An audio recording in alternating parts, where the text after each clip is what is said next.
pleased to be holding this with the Institute and Faculty of Actuaries, the banner of which you can see behind. For those that don't know of the Institute and Faculty, they are obviously a leading voice in the actuarial profession, those measurers and managers of risk, and it will come as no surprise that people with that kind of view of what's happening in the world would put their finger on some of the complexities around climate risk, which is what we're here to talk about today. My name is Laurie Laybourn. I'm an Associate Fellow at IPPR. I'm also a Visiting Fellow at Chatham House and at the Global Systems Institute at the University of Exeter. And cutting across those institutions, my work focuses on the more extreme and complex risks that the climate crisis is creating, what that means for how we assess and manage that, and then how we build the capabilities to do it. And pleasingly for me, that's what we're going to be talking about on the panel today. We have a brilliant panel to have that discussion. I'm going to introduce them in a minute, but I'm just going to give us a little bit of a preamble to kind of focus exactly what we're looking at here today.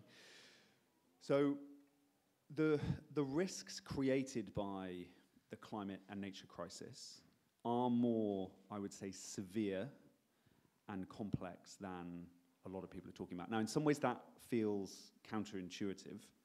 We see in the media all the time now stories of those risks manifesting. We hear campaigners who are with even greater stridence talking about how severe the situation is, and we have scientists doing the same.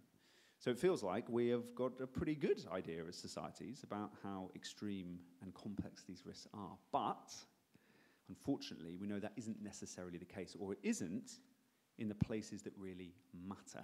So we find ourselves in a situation where government national risk registers, which are supposed to show the biggest threats to the country, don't include some of the more complex risks we know are growing. Things like big shocks to bread baskets, these places where most food is grown around the world. And as we will learn more about over the course of this panel, institutional investors, pension funds and so on, are not necessarily thinking about the full scale of the risks that their investments are exposed to. So what I would like to do with the panel here and then with all of your input and discussion is really draw out some of the key themes there. How do we properly assess the risks of a climate crisis that is generally making the world less stable? Then if we are properly facing up to those risks, what does it mean? Well, it presumably means we have to reduce emissions even faster. We know this already. But what does it mean for things like becoming more resilient? And how do we do all those things in a world in which there's lots of other stuff going on and governments have always focused on certain things, and a lot of these are longer term, or feel at least longer term to those governments. So a lot of simple and easy themes that we'll be exploring over the course of this panel.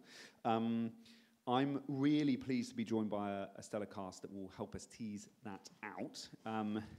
Let me get up their details. So next to me here we have Sandy Trust, who is the Head of Organisational Risk at M&G, a UK financial services organisation.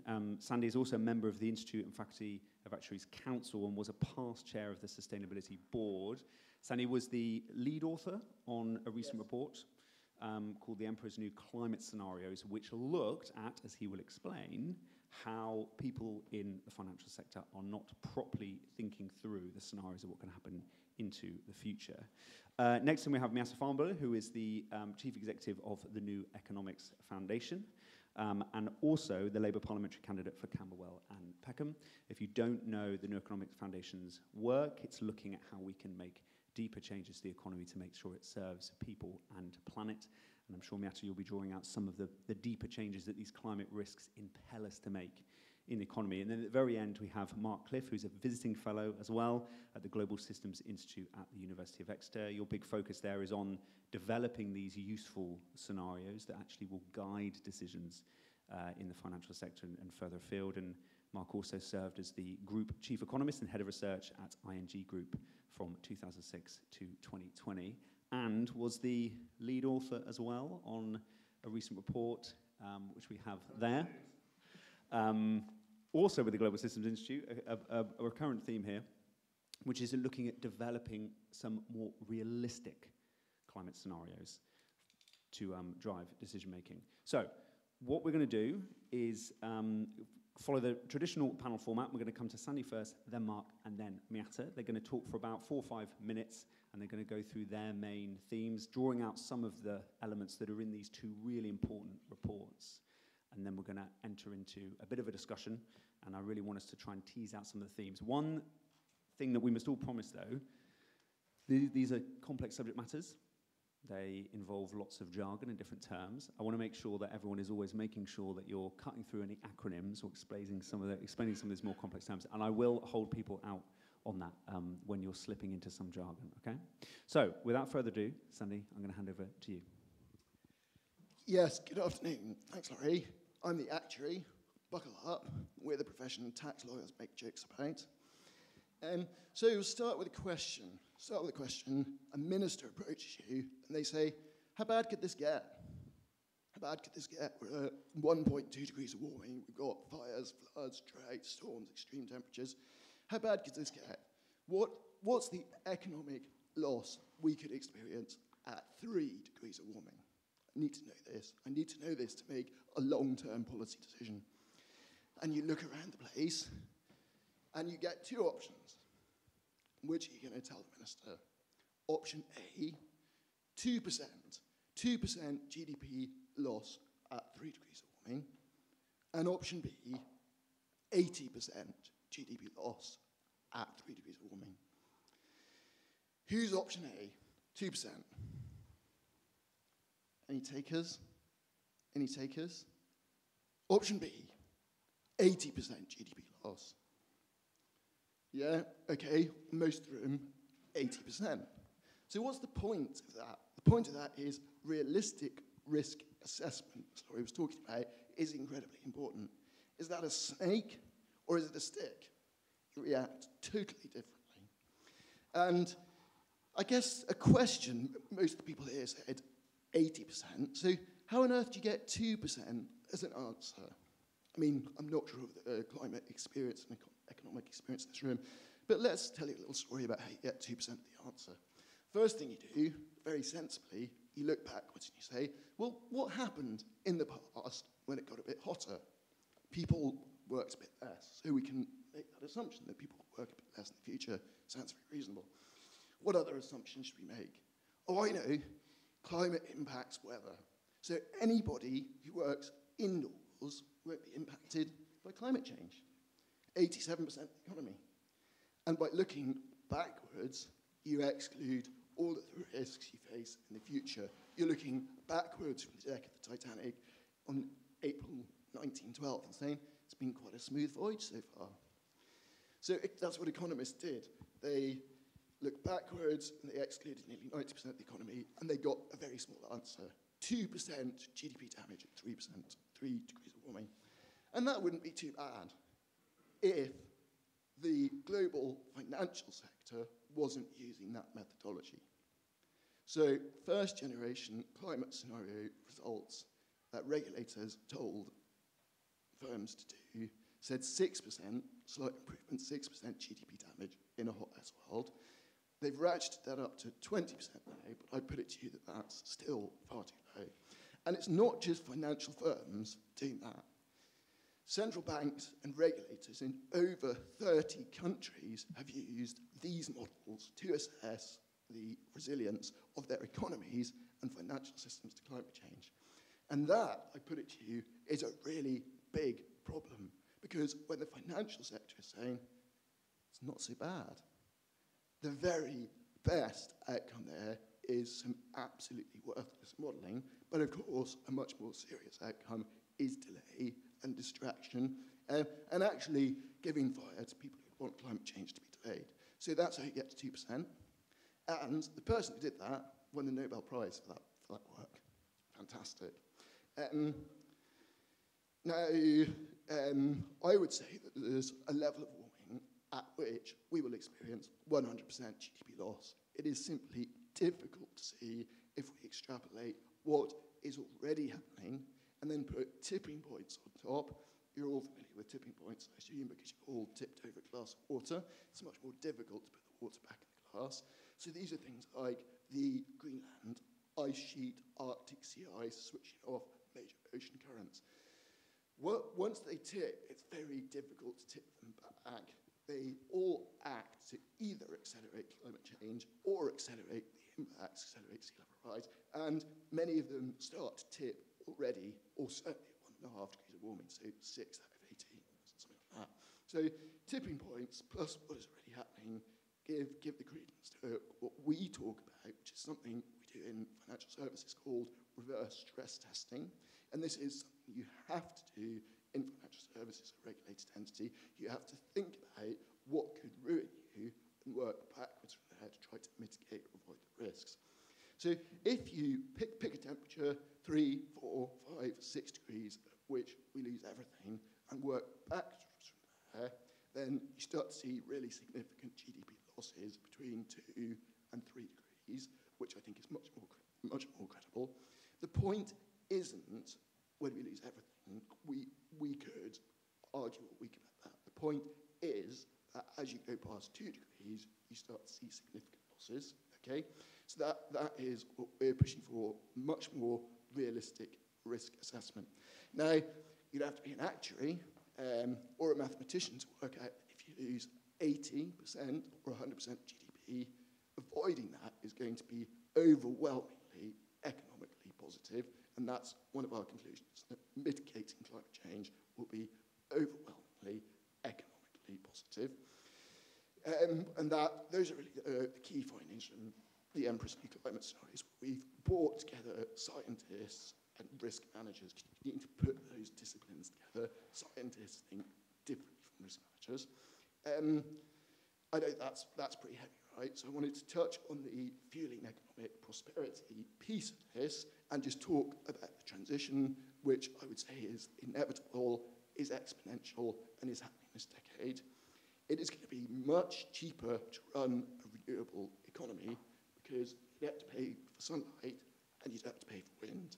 Yes, we have to build it, but we should stop talking about the cost of the transition and talk about investing in our future.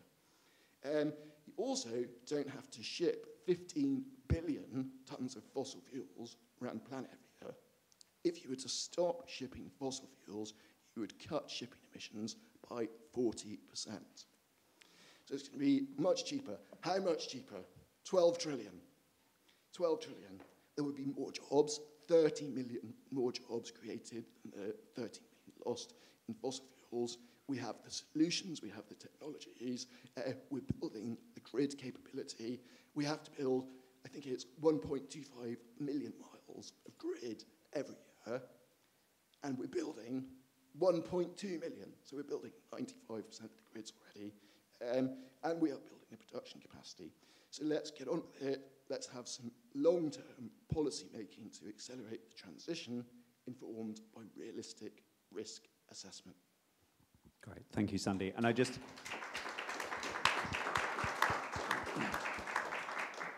So before we come over to you, Mark, I want to just draw something out from the beginning of what you said, which is really important to sort of at the heart of what we're exploring about here. Last year, the UK government, as it is bound to do by law, released its latest climate change risk assessment.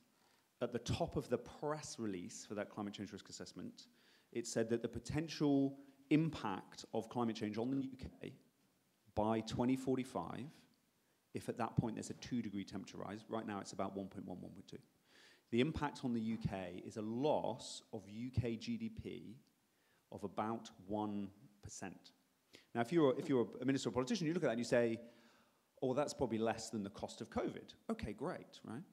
Now, to reveal why those numbers are so low, we have to go to Sandy's report, which I really urge you to have a look at, the Emperor's New Climate Scenarios. And you've got a situation there where one of the things that struck me when reading it is you have people like pension funds who are using scenarios to work out, to do a similar exercise as government did there, that don't include things like extreme weather. Yeah. So your pension might be being invested by an organisation that's view of the future of how climate change plays out does not include extreme weather, let alone all the other bits, the conflicts and forced migrations and the knock-on implications for politics and so on. So this is one of the key details I want us to get into today in the time that we have left, is that, exactly as Sandy was saying, that lack of understanding of the kind of risks that we're seeing. So, Mark, I'm going to come to you next, because you have then done work on looking at how we can answer that challenge, how we can have better scenarios. So over to you for some opening thoughts on that. Thanks a lot. Yes, well, I must admit, I feel a bit embarrassed to be an economist after listening to Sandy. But the point is, I'm not a neoclassical economist like William Nordhaus, who's the guy who won the faux Nobel Prize. Incidentally, it isn't a proper Nobel Prize. The Nobel family didn't recognize economics as a science, so just to set the record straight. But anyway, it's crap. So the good news is that people aren't listening to these people, because if you think about it, most right-thinking people have signed up to net zero. Most businesses have signed up to it. And in fact, they have made interim target commitments as well, right? So most financial institutions, certainly the bigger ones, have a net zero commitment. Some it's 2050, some it's even 2040. But most of them have signed up. They're in these net zero alliances. And they're going to be held to account, literally, because within a couple of years, they will be forced to report their transition plans. Now, if you think about that for a second, this is a mandatory requirement. This is the thing that forces them to do stuff. This is where regulation starts to bite. So this is happening. We haven't seen much action yet, perhaps, but we will. And, you know, the current government has said that it's going to make TCFD reporting. Sorry about the acronym, but it's going to be ISSB soon. So anyway, look up the acronyms at your leisure. But the main point is that people will have to publish on an annual basis their transition plans. Now, let's just do some simple arithmetic for a second. If your interim target, which is typically the case, is something like cutting emissions 50% by the end of the decade, that's a very typical target, that requires cutting emissions 8% a year from where we are. It's only 6.5 years away. This is a bit tricky, because the only time we got anywhere near that was in 2020, when something happened, as in COVID-19. The economy shut down. We can get to net zero very easily if we shut the economy down. And there are obviously people, and I'm sure there are people not too far away from this room, if not in it, who are advocates of degrowth. That gets you there, but I'm not sure that you're going to get many people signing up to that politically right now. After all, it's #1 goal for the Labour Party, isn't it? More growth. So we have to figure this out. We need to get growth, but decarbonised growth. So how are we going to do it? So let's get practical. We need scenarios that look to 2030, because if we don't do this by 2030, we're going to burn in hell, as Sandy has already outlined. You know, we are facing potentially existential threats, so we have to get our act together, and fast, right? So this is the logic behind No Time to Lose. I don't have any copies with me, but if you just Google No Time to Lose Exeter, you will find it. It's also sparking quite a big debate on LinkedIn, if you fancy weighing in on that as well.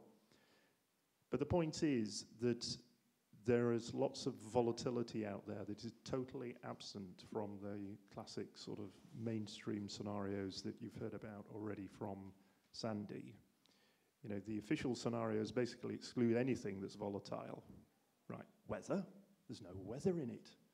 We're looking at global warming. We're looking at 1.5 or 2 degrees. Oh, hang on a second. It was 45 degrees in Pakistan this summer. That's what kills people, not 1.5. It's the 45 that you've got to worry about. We're going to have a lot more of that. Those are the sort of tipping points that we're about to see. These are what you might call the negative tipping points. These are the physical ones. Now, to go back to a point that Sandy made earlier on, we should really start to attack this concept of the cost of net zero, the cost. This is what you hear in the press. Oh, it's very costly, it's very costly. Well, hang on a second. This is an investment, right? Now, you don't have to be a financial expert to work out that if it's a good investment, it's going to pay for itself. and actually give you a profit. That's what an investment is. That's why the Labour Party are committed to borrowing to invest. Let's hear it much more clearly. It's an investment. It's an investment in a superior technology that will become cheaper. And I'm not just asserting this blindly. Just look at the falling costs of solar, wind, and battery technology. There's every reason to suppose that that will continue to the point where renewable energy at the margin will be virtually free. This is a huge opportunity to fund the upfront capital investment that we require to get to net zero. So we need, as I say, to move away from talking about costs to looking at the benefits. And this is even before we get to the so-called co-benefits of better health, of better environment, and so on. There are many other benefits. The other thing is that the avoidance of the damages. This is often missed in even official publications. There's huge damages, as we've already heard. And there's also huge costs in adaptation, because we're going to have to adapt.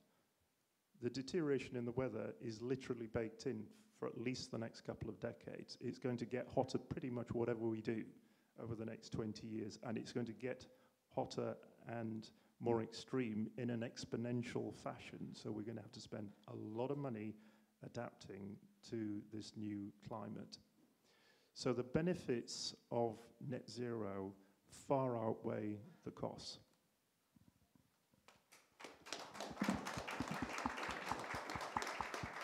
Thank you, Mark. So we've got a bit of a story emerging here. We're basically seeing that while I would say generally in society there is an increasing recognition of the need to act and the need to act fast, places that really matter, particularly in financial institutions, have not caught up with that. They are not properly assessing those risks. They're not properly understanding the benefits of those investments. Now, it may be that if they did catch up with that, we'd still need deeper change in the economy. We'd still need particularly intervention from government. And Miatta, I'm going to come to you next because I know this is something that's at the forefront of the work of NEF and the things that you've been talking about here at conference and elsewhere about those kind of deeper changes that might be made. So over to you. Brilliant, thank you. And look, I think it's really important that we locate this conversation in the politics and the politics that we're seeing around net zero. And we've got a sort of context where there has been a lot of rhetoric on net zero, but not nearly the scale of action that we need. And a really scary place where we had achieved a huge level of consensus, actually, that this transition needed to happen, and it had to happen over successive governments. And that is being undermined in a way that I think is really cynical and incredibly dangerous. And those net zero culture wars that essentially pitch it, you say, as a cost, and therefore create a wedge issue where we're saying to the population, we're saying to people, this transition is bad for you, I think is one of the biggest things that we have to confront. And, you know, for me, what that does is that it creates huge urgency. And I'll sort of speak thinking ahead of a potential Labour government. I think there is urgency to act, partly because we have to stitch back that consensus, but also because the science is really clear. You know, we were told a little over 10 years ago, and that was about 4 years ago, that we had a decade to take drastic action to mitigate the worst impacts of climate change. And we haven't heeded that warning. We haven't moved, which means we have a phenomenal job to do for the second half of this decade in order to get to where we need to. And the cost of inaction for me is unthinkable. Because when you translate everything that your risk and your scenario models are saying in terms of the human cost, floods, hurricanes, extreme weather, heat, so parts of Africa are uninhabitable, the cost, not just in pounds, but in terms of human suffering, is absolutely immense. And that's why we have to act. So, you know, for me, the choice, I think, for policymakers is really clear, right? We either take deliberate, proactive action in order to respond and ensure the transition happens, because it's going to happen one way or the other, or we sleepwalk into a crisis. And then, by the way, as we saw with COVID, we will have to put billions in it, but we will do it in a panic. We will do it in response to events rather than directing events. And, you know, I'm really glad that the Labour Party, I think, has made its choice. And the Green Prosperity Plan, I think potentially has the scope to not just do the job of decarbonising, but to potentially fundamentally change the nature of the economy, which I think is the job. And at the heart of that, you know, there's a lot to talk about industrial strategy. And for me, the thing that we have to get right about an industrial strategy is the recognition that actually, in order to tackle climate change, we've also got to fundamentally change the way that the economy works. And we have to do that in a way that ensures that the economy is working for the environment on the one hand, but also working for the majority of people. And that is really hard, and I wouldn't underestimate just how hard-wired the economy is at the moment and how hard the change will be. But my sense is that the combination of the climate tipping point, which I think we're now at, and we're seeing it in terms of the change of weather, we're seeing it in terms of how climate is impacting across the world, plus the fact that actually we have the economic backdrop of living standards not having budged for 15 years. Now, we have not seen that for generations. I think that creates the conditions for change. And that's the thing that makes me hopeful. But I think we've got to get three things right. I think for me, the first is there has to be a recognition that we're going to need public investment in order to both de-risk some of the changes that we need to make, but also to leverage in private investment. There is no path to net zero without public investment. And so Labour's pledge to 28 billion, I think, is really key. And I think if we can combine that with both the right signals into the financial markets, but also thinking about things like the mandate of state-owned financial institutions like the UK Infrastructure Bank, the British Business Bank, in order to align that around climate consideration, we have, as well as the Bank of England has a mandate now to take in climate considerations, one that isn't biting, we have to make that bite. We have the opportunity to bring in the scale of investment to start steering the transition. But for me, the second thing is large-scale investment, the right policy framework, a long-term vision is absolutely key to do this. But national action has to be combined with action at the local level. And the reason I say that is because there is a path, there is a world in which we do this transition, where we have the technology, where we decarbonize the economy, but doing it in a way that is just, doing it in a way that works for people and works for communities is far harder.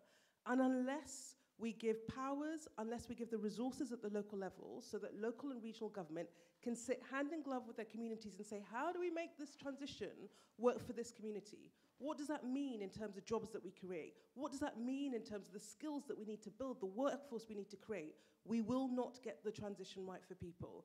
And if you imagine the next 8 years, this will be done against the backdrop of those on the right saying, this painful change you don't have to do.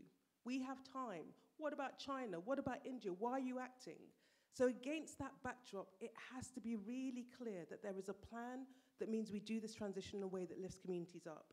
And then the third for me, and this is so key, in order for people to consent to this transition, there has to be a good deal for people. And that is about jobs.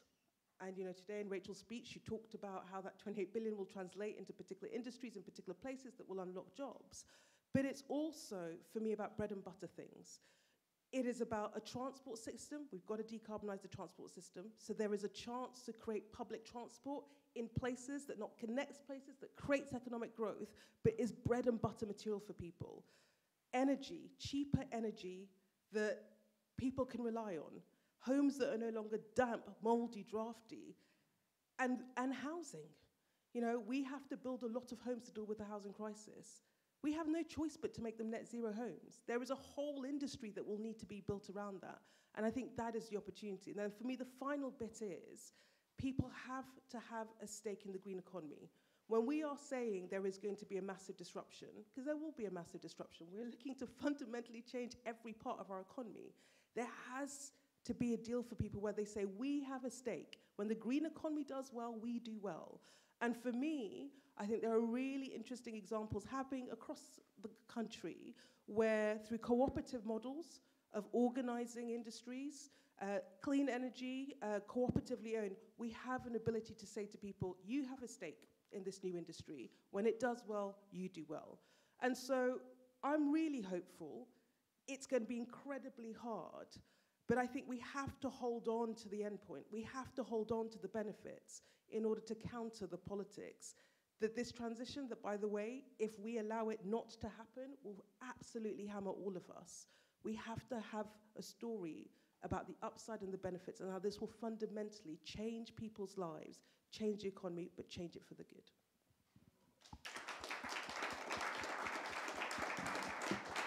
Thank you very much, Miatta. Okay, we're going to open it out for a bit of a conversation. So we've got a roving mic here. Now, any questions? We will allow some comments, but punchy ones. But mainly, I'd like to get in to a discussion with some questions on some of the themes that we've heard there. And just to give a quick recap, you know, we're talking about how even though people are recognising that we're increasingly in a climate crisis, we are still not in the places that matter properly assessing that, not properly identifying those investments and benefits, and that we have this potentially exciting agenda here that's hearing at this conference and has at previous ones around what that could look like, this deeper changes to the economy. So some questions and thoughts to tease out some of the themes there. We're going to go here and then just at the front. We'll take two together. Thank you. Yeah, we'll go there and then directly behind. Thank you. What is the panel's views on the current Prime Minister's commitment to developing more oil, more fossil fuels? Great, thank you very much. And then just behind. Thank you. Thanks for a really interesting discussion. Two very quick questions. Labour's climate investment pledge is going to be subject to the party's fiscal rules if in power. To what extent does the panel agree that that's the correct strategy? Should that investment be sort of ring-fenced and outside of the rule to kind of get debt falling? And Miatta, on the points you made around the sort of social pact element to this investment, what does Labour need to do in terms of adding conditionality to this investment to ensure that, you know, better jobs are being created and we're not just, you know, handing public money over to catalyse investment, but that leads to sort of, you know, bigger profit margins for corporates?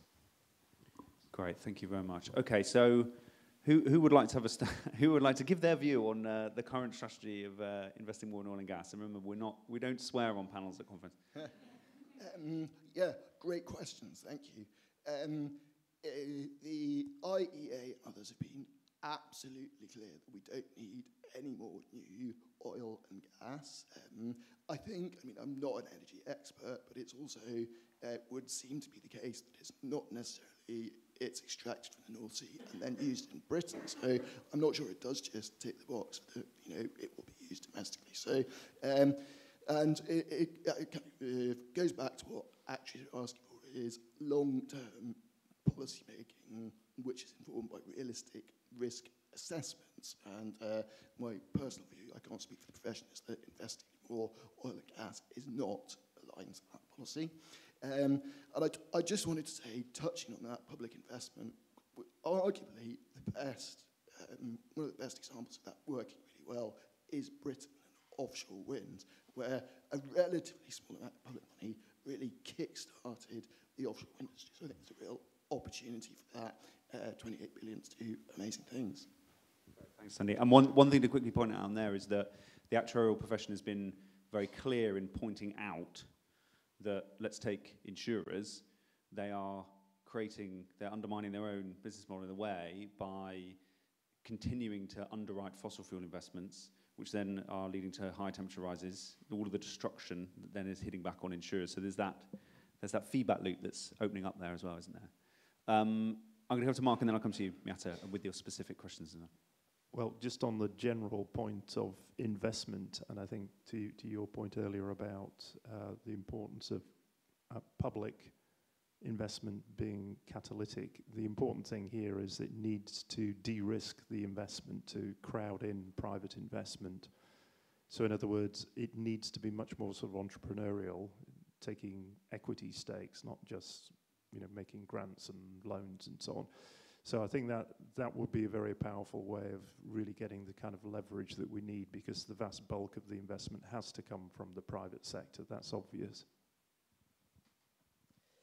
Yeah, and I guess to the question on the 28 billion and whether it sort of stands or dies, I mean, all the indication is that it will hold, in part because I think the assessment of where we will be and where the kind of fiscal position will be suggests that we can hold it. And, you know, Labour's big mission on growing the economy does not happen without the Green Prosperity Plan. Like, that is our catalyst for getting the economy to start working. So from everything I'm picking up, there's a fair degree of confidence that this is part of it. There will be a question about the profile of it. But to be honest, when I talk to the civil service, they tell me it is impossible to get 28 billion out the door in day one, so you're always going to have to profile it. But I don't see any shying away from that commitment, because I think it's so key to so much more of what Labour are trying to do. I think your point on how we ensure that this works, both in terms of jobs and good jobs, but actually people benefiting, I think that is the point for me. And I think there is an opportunity to bring together, for example, the New Deal for Workers, which is talking about rights, it's talking about a living wage, it's talking about protections, no zero-hour contracts, together with the Green Prosperity Plan to ensure that the jobs that are being created, so for example, in retrofitting and insulating, there's a world in which we create lots of zero-hour, low-pay jobs, unless you are doing something deliberate within your new industrial strategy to try and mitigate that. And that's what has to happen. And then for me, that point about being entrepreneurial with the investment, so talking about a national wealth fund, and every £1 of public investment hopefully crowding in £3. But make sure you have a stake, make sure you have an equity stake. And I'm quite interested in thinking about how we democratize that, how we corporatize that, so that people generally feel that they've got a slice of the pie. Partly because when they see new infrastructure investment, it's their infrastructure investment. It's not that person coming here building a wind turbine or doing this to my community. There are benefits that are felt directly by people. And I think just because of the scale of change, you know, if you think about what we need to do in the grid network, that's a lot of communities being impacted by this. Unless it is their grid that they get a slice of and they can see the benefits, this will not work. We will lose public consent because there will be those on the other side saying none of this needs to happen. So for me, that bit about how we get this to work and use it as an opportunity to build wealth and ownership for ordinary people, I think that's potentially the prize. Really hard to do, but that's what we have to try and do. Great, thank you, Miatta. Okay, more hands up, please. Brilliant. So we'll do the two here. We'll finish up there, and then we'll come to you guys on the other side of the room. So yes. Thank you. This is perhaps quite an unfair question, but Mark, you were saying that whatever we do now, and you're absolutely right, whatever we do now, the next few decades is going to get hotter, and the weather's going to continue becoming more unstable. And what I'm really worried about, we invest this 28 billion, and you're absolutely right, Mia, we have to do it in a way that brings communities along, but those voices on the right are going to be warranted in saying, look, it's not working, and they're going to have evidence to say, look, it's not working, it's still getting hotter. And how do we counter that? Yes, getting communities involved and invested in it is just absolutely key, but I'm very worried about that. I'm not sure if you have any answers to that. Great, thank you, Mervyn. Then we'll just do the gentleman here. So Mark said that falling cost of solar and wind, which is true, but how do we do the base load? There's this concept called base load, where in the winter when the solar does not produce as much power. How do we do that base load? Great, thank you very much. So we've got the base load question quickly, but then I want to get more into this point about that Maeve was just making there, that things are going to get much less stable. And we are going to be buffeted. We're going to go up the curve of climate shocks. And that is difficult sometimes, particularly politically, to tell a story there. There's obviously soaring hope when it comes to the Green Prosperity Plan. There is a side of that has to be ensuring resilience. So I'd like us to, let's just take the baseload one quickly, and then if anyone wants to jump for that one, and then let's get into this point about resilience. Shall I do the baseload one? Batteries.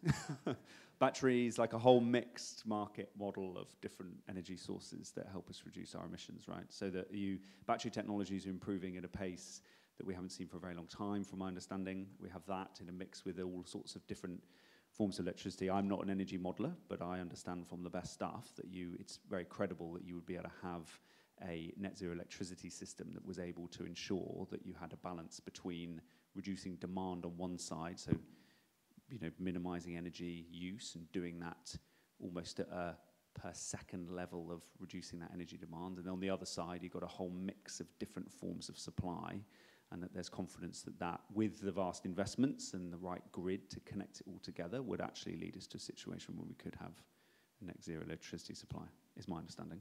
Anyone else got a... I think it is difficult to do without nuclear.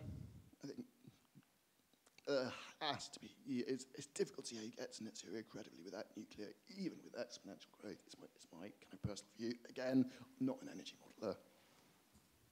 Let's do this resilient point. I want to go into that. So this is one of the difficult things that faces a politics that's talking about the fantastic things we can get, but what about the things that will hit us alongside that? Any thoughts on that? Yeah, I mean, look, this is hard. I'll give you what my heart says, I'll give you what my head says. My heart says that you can tell a story about this transition and persuade people to go on a journey that means that we act proactively, we act at the scale, and we get the level of change and behavioural change that needs to happen. What I fear will happen is that process, partly because it's so hard, and partly because we have lost time. So there's quite a lot of catch up, and there is a big question about capacity in the system to do any of this stuff, to build, to deliver.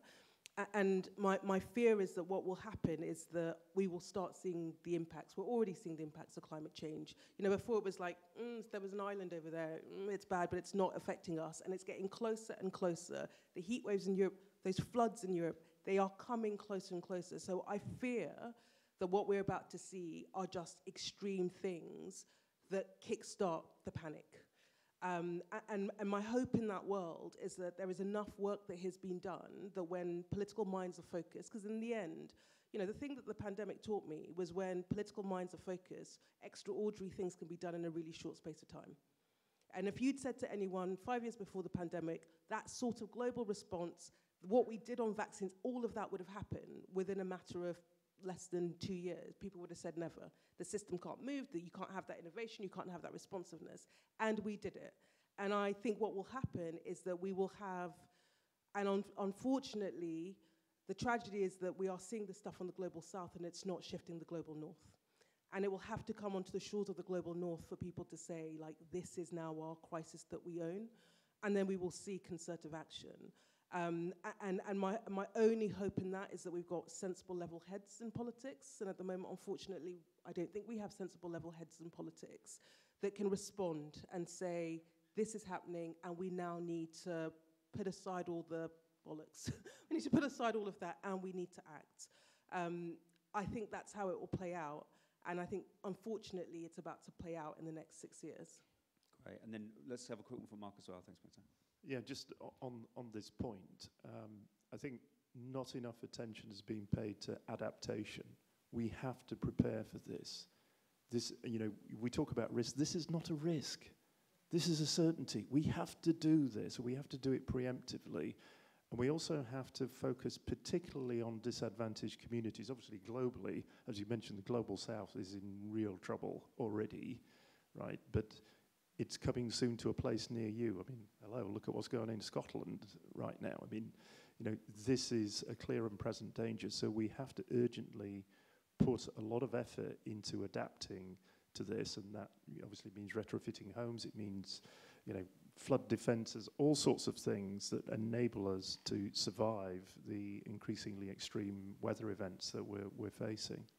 But I think you're alluding to there with retrofit, this is really important, is that they can absolutely come together and complement each other. You know, we should be retrofitting homes to make them better insulated because it will improve people's lives, because it will reduce emissions, and because it will ensure that they're better adapted to those conditions into the future. And this is sometimes, I'm struck at how the synergies between making sure we're better adapted and reducing emissions and the wider benefits of society is sometimes not grasped. Yeah, I mean, I think the other thing, just to reinforce the fairness point, is one thing which I haven't yet heard a lot of discussion about, but we ought to have a proper conversation about, is a redistribution of the tax burden on consumption, right? Because all of the conversations you hear at the moment are really framed in a sort of almost conservative narrative, like, oh, you can't raise taxes, you know, VAT's off limits.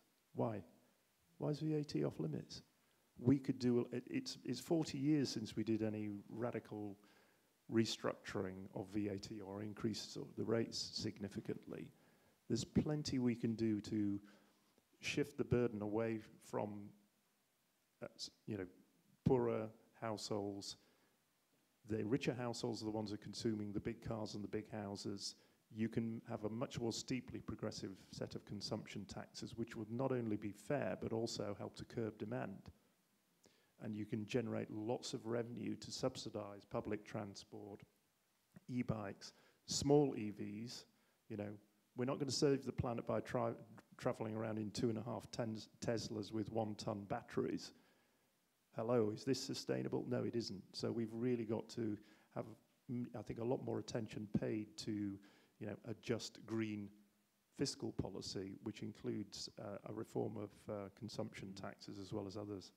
Great, thanks, Mark. Okay, we had some questions over here. Let me take the ones that I saw the hands up earlier. So I think we had one here from earlier, and then after that one, we'll go to the gentleman at the back as well, please.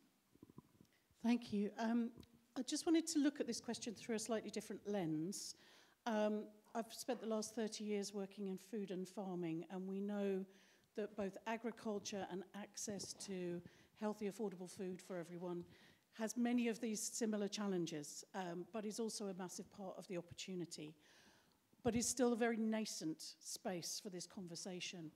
So my question to you is, if you are going in, hell for leather, into the food and farming sector and the scale of transformation that is really needed, not just focusing around intensification, but regenerative transformation of food and farming, what can that sector learn from everything that has happened across these other industry and power areas? And equally, what do you need from us in the food and agriculture sector to enable that to happen for finance companies and those who are dealing with risk? Thank you.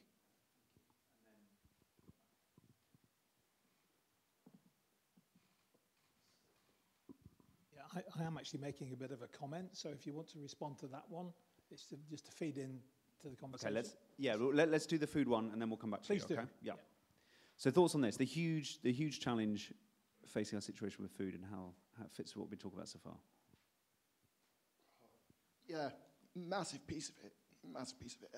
My personal view is not, with investments, we have to look to see what's been financed, what the impacts are, what's actually happening, how we can get it decarbonised. I think we have to have more of that in agricultural supply chains. I mean, I don't think, and I'm again not a farming expert, I don't think British farming is the big problem here. It's deforestation driven by soy, and that's really driving emissions and intensive farming. So and that's easier said than done. I think there has to be some sort of look through and stuff like that. I guess I kind of go back to policy. If there is only so much private sector can do, unless until policy comes in and says that's okay, that's not okay, or we just can't have food that is causing deforestation, etc., etc. But I think it's the other piece, the interesting piece, is actually disruption and people looking at alternative nutrition. What is the word? All this kind of protein and different stuff that they're growing, which when it gets to being as cheap or cheaper, as tasty or tastier, and as convenient, critically or more convenient, could be hugely disruptive. And I think for me, sorry, I'll jump off this soapbox in a second. There's a massive social piece as well, because actually, if food innovation would be cheaper, low carbon, and more available to people, that would be really quite a big game changer. Yeah, I mean, look, the only thing I would add is sort of looking at other sectors where we have decarbonised quite quickly. I think there are probably three things we need to get right. The first is the kind of policy environment and the policy framework that can incentivise certain practices. I think the second is there has to be a genuine partnership, and subsidies, I think, haven't been used in an effective way to drive the sort of agricultural practices that we want. There's an opportunity to re-engineer that in order to do that. And then I think the prize and the thing that you need, if you like, policymakers and the sector to work on is food is increasingly expensive, and that's not about to change. The cost of living, Ukraine has created a perfect storm, but in a climate chaotic world, the price of food is only going to go up. So the ability to homegrown food that is sustainable, where the cost of transporting it aren't as high, I think becomes an imperative. And that's the thing I hope starts shifting the policy framework, because I don't think we have taken food and agriculture seriously enough. There have been many strategies, but I haven't seen it translated into the kind of framework that can drive change at the pace, for example, that we've driven change in the energy sector. Yeah. And I, just very quickly on that, I was with a farmer the other day in the southwest who's doing regenerative farming. So there's no chemicals on the fields. There's a rotation of cattle around these fields, and it's this huge overspill of a sort of resurgent nature there. He was mocked, maligned, questioned by his fellow farmers for many years. And then the droughts and hot weather came, and those farmers came to his farm and said, why on earth is some of this stuff still surviving? We're absolutely hammered by this. And in that moment, they could see that there was resilience built into the farming model that he had by doing that more regenerative stuff. So I think there's another opportunity here for, as the shocks rack up, models of particularly farming that are more resilient, that are also probably more good for nature, will prove themselves. The question is how government can step in to help support the transition for farmers who are stuck in an old, more destructive model. We're going to come to a very snappy comment at the back. Right. Yeah, Chris Cook, I'm UCL, Institute for Strategy, Resilience and Security. I think I've heard all those three words, actually, while I've been here. And this is my colleague. He's fresh back from Vanuatu. I swam down from Scotland. Okay. So where we're coming from is, from the point of view that the existing tools are broken. We know this. Climate finance, they can't find it. Climate loss and damage, how do they do it? What we've been doing for the last few years, action research, and we'd love to talk to you guys later about this, is we basically saw what the Danes did. How many people know what the Danes did in terms of resilience? 50 years ago, after the oil shock, when the price went from $3 to $12 a barrel, 400% increase, I remember it, okay. What did they do?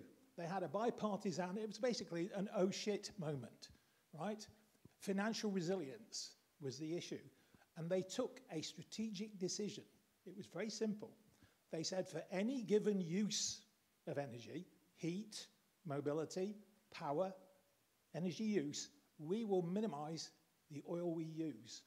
And ever since then, they've applied that strategy. Oh, and by the way, they've actually kept carbon fuel consumption. It's actually reduced over that time. But that wasn't the point. They weren't aiming to reduce CO2. They took that strategic decision for resilience reasons, and it cost them in financial terms. But now, and this is what we observe globally, now that the price is astronomical, the simple truth of it, whether you're a climate fanatic, denier, or agnostic, the more expensive fossil fuel gets, the more profit there is in saving it, right? It's that simple. Where there's muck, there's brass, as they say, okay? And these are the tools we've been working on. I'll finish with one tool, okay? Anybody here know what James Watt's business model was? No? No reason why you would. He didn't sell his new steam pump to the Cornish tin mines, much more efficient. He supplied it. He supplied it in exchange for the use of the pumps in exchange for a third of the coal they saved. And that's coal that had to travel down to Cornwall. They made a fortune out of it. It was what I call a smart swap, the use of what's in here for resource savings. And that's nothing to do with debt, equity, derivatives, or anything like that. That is a mutual cooperative agreement, and I'll stop evangelizing at that point. Thank you. That's great, Colin. Thanks, Chris. That was really good intervention. Let's have that in our minds then, these questions about sequencing and strategy as we go through our final questions. So we've got one there. Any other takers? Great. Over to you, and then we'll do one at the back. Thank you. I wanted to bring us back to adaptation, because it's always been the sort of much maligned younger brother of mitigation.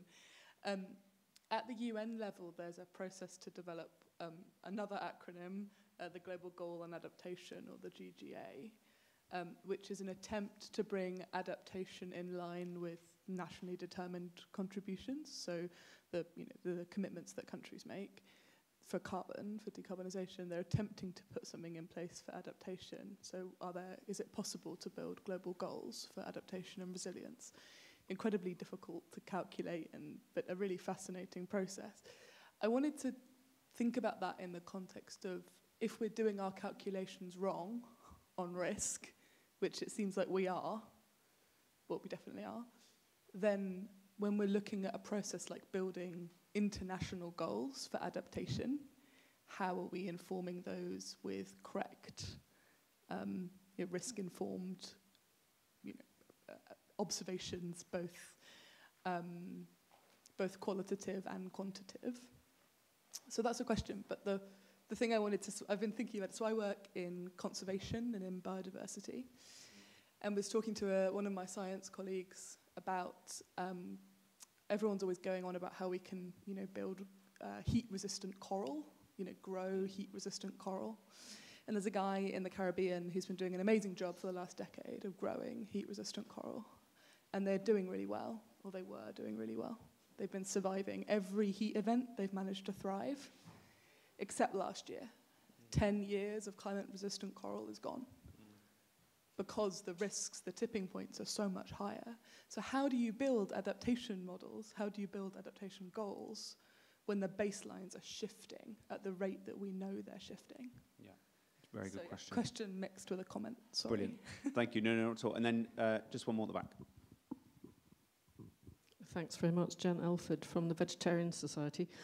Not only are Denmark ahead of the game on energy, they're also ahead on plant-based initiatives, and they've got a $195 million initiative at the moment to develop farming and food production, and also public awareness of plant-based eating and what's needed to make the transition. So if anyone would like to speak to me about speaking to my Danish colleagues, please speak to me after.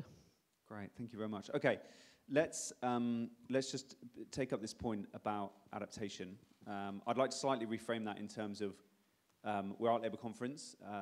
What would people like the Labour Party or potential Labour government to look at when it comes to how it would change the way we think on adaptation? Basically, what we were hearing there is that our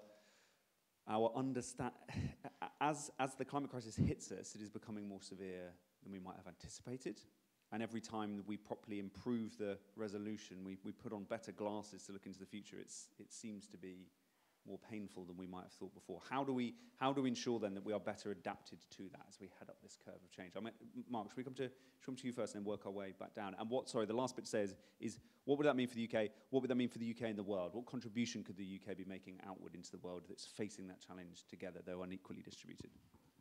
Well, I think the first thing to say is, let's not pretend that we can be very precise in our quantification. The problem in finance is there are too many financial types, quants. Of course, we need numbers. The world runs on numbers. But, when we look at a situation like this, if you want to be technical about it, we're not looking at stable risk distributions. In statistics, they have this thing called the normal bell shape, yeah? Well, actually, we're not looking at that right now. This bell-shaped thing is moving around, and it's skewed to the downside when it comes to the climate. So you're looking at a system that is fundamentally already unstable and potentially going to get more unstable. The good news about this is it's all pointing in the same direction, which is sadly a bad direction, unfortunately. So, in other words, a precautionary principle should apply when it comes to these kind of things. And I'm sort of reminded of the decision to over-engineer the London sewers in the Victorian era. They built it 5 times the size of what they thought they needed, and it was just as well because we're only just getting around to renewing it. So that's the kind of mindset that you need to have. You need to sort of think way beyond current models and sort of think, very extreme things, because, the cost of failure is far greater. That is the issue here, you know, because we are facing some really serious threats. Yeah, thanks, Mark. Miatta. Yeah, adaptation is really, really hard because I think we are far behind where we need to be. And how you get to a point where we've got a framework that is applicable country by country, I think is a really hard ask. I think for me, two things. I think we need some countries at the vanguard, and there are already some countries that are doing much, much better that can just show best practice and good models. I think here, you know, we don't really have a strong, you know, we work with local government, and actually some local government are kind of experimenting their way through to adaptation frameworks. Others are still trying to work it out. There's no real like clarity in terms of what's required, what we need consistent, where there's innovation. So just getting that right. And then I think the way that you get to the global is by learning by doing, and then sharing. And I don't think there is a single country that doesn't want to do adaptation. I think it's a question of resources in the system in order to enable that, and capacity and capability. And I think that is probably going to bite far more than, if you like, consistent frameworks or requirements across the piece that, quite frankly, people just ignore. But the thing that I think we can do is develop a framework here and create the space that allows local regional government to start doing this and doing it really well, and then learning from that and then shouting at the top of our voice, both in terms of the case for creating capacity and resources in the system, but also this is what it looks like so that others can move really, really quickly. We've got to learn from others in order to, someone has to be at the front so that we can all learn and then move really, really fast in terms of copycatting. Thanks, Miatta. Some thoughts, Andy? I think it's risk as well. If you look at the costs of not adapting, insured losses are already over 100 billion a year, and 5% chance to be over 200 billion, and that's insured losses. So total losses might be 3 or 4 times that. So if you take 200, 250 times it by 4, you're getting up to $1 trillion loss per annum in GDP and going in one direction. So that's a huge incentive to build resiliency. I think that's the key word, is we have to shift the mindset from profit to resiliency. You know, the food system is a super important one. I don't want to steal your thunder here, Laurie, but it's not a resilient system. There aren't many crops. You know, there aren't many choke points through which those crops travel. It is not now an unlikely risk event that you would get multiple bread basket failure. So as a UK government, what do you do to build resilience for events of that nature? The overwhelming lesson from the COVID era was that the so-called efficiency across things like supply chains or how we run things is insufficient in an era in which those entire systems will be constantly shocked, and that's one constant that we know. Let's get any final questions or thoughts, and then we'll get them from the panel. Fine. So we're going to get some final thoughts here. Oh yeah, Mark, please. Just to sort of follow on from your last remark, I think it's worth getting another plug-in for scenarios here, because scenarios are specifically designed to deal with radical uncertainty. And in this particular case, these are physical risk scenarios that we're talking about. So some of the tipping points that the people at Exeter are looking at actually lead to some pretty surprising effects.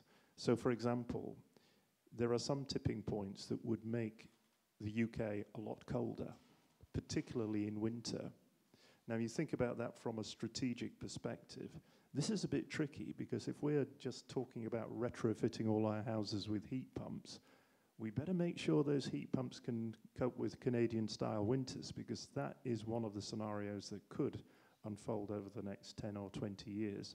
So I think it's very important to have that kind of creative mindset where you actually think through what kind of a world are we actually heading towards. And obviously with adaptation, as Miatta said, you've got to think local as well on this part. This isn't just a global problem. This is a very specific geographic problem that you need to drill down on. Thanks, Mark.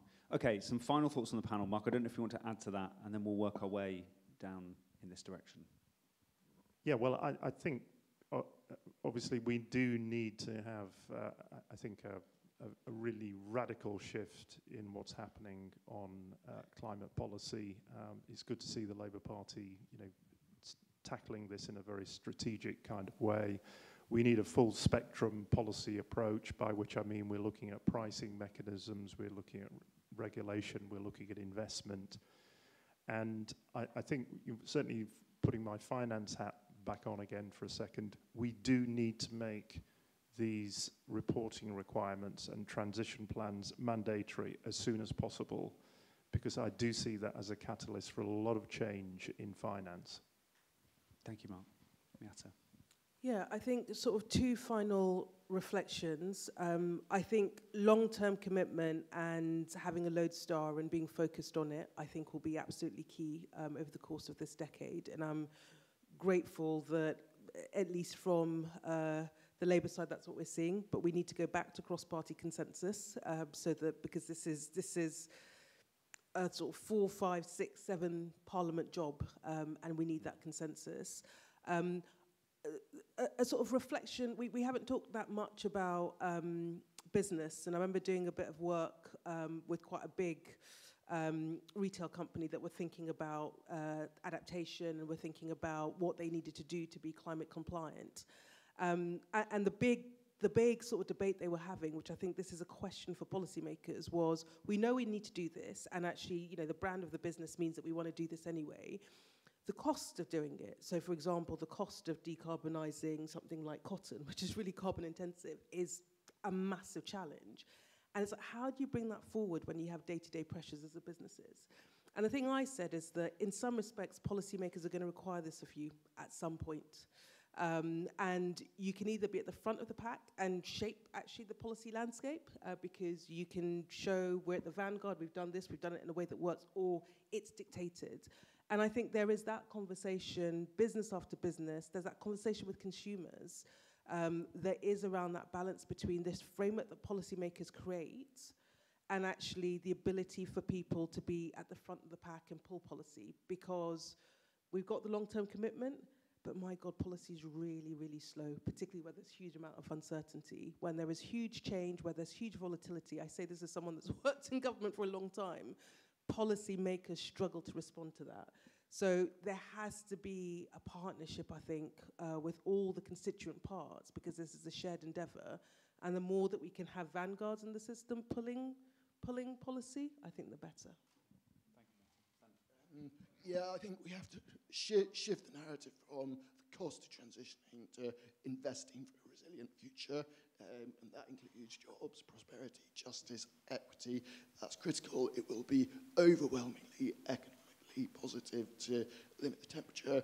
And that resilience must be informed by realistic risk assessments and scenarios. We cannot keep getting surprised that it's a bit wetter or hotter or windier. We need to be realistic that it's going to continue to deteriorate and make plans today for that.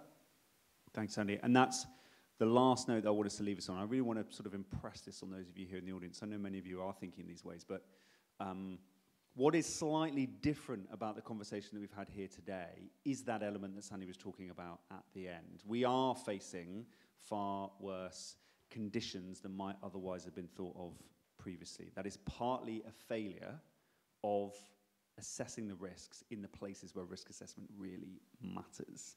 Now, this is an important element that we don't sometimes hear in the context of climate conversations, because it means that we are going to have to spend more time assessing those risks. We are going to have to spend more time investing in resilience. And sometimes people say, oh, well, we know enough to know that this is a really bad problem, we need to act. And they say, well, we're not going to talk so much about things like adaptation because we must laser focus on mitigation. And that, of course, is correct. But there's a huge job to do in making sure that as we head into this harder next step of this thing, that we've got a better view on what kind of surprises lie in wait. And I'll leave you with just one analogy. Think back to late 2019, early 2020, January, February 2020. Things were changing in the UK. COVID cases were starting to go up. The curve was going up. It still seemed relatively flat. It was uncomfortable, change was happening, but it didn't seem too great. And then we hit that exponential curve and everything changed. It was immensely difficult to imagine what it was going to be like in March when you were there in January and February. if you had been able to imagine it would have been both very scary, but it also would have helped you better do what needed to be done when you went up that expenditure curve. So I would, if for those who have not seen them, please check out the reports we heard about today. Mark, remind me the name, No Time to Lose. No Time to Lose. Google No Time to Lose Exeter, and Google the Emperor's New Climate Scenarios, Exeter. And you will get both those reports. They are really crucial bits in that quite subtle point that we've been making today that I was just hammering home there. They're great reports to read. I think at least some of our speakers will be staying around. We have finished slightly earlier. We're giving you back some time at this conference. This IPPR being very generous to you guys. But please do come and have a chat with some of our speakers. I want to have a quick round of applause for our speakers on the panel.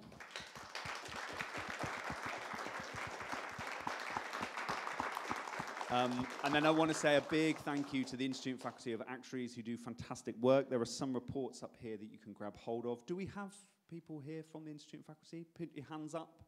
Have a chat with these guys to learn more about what the Institute and Faculty does. And they are, among other things, brilliant thought leaders on a lot of these topics. And of course, you can talk to Sandy about the specific report there. Thank you all for coming. Please look out for the rest of the IPPR events program. We're holding events in here and around the other bits of conference. And enjoy the rest of your time here in Liverpool. Thank you very much.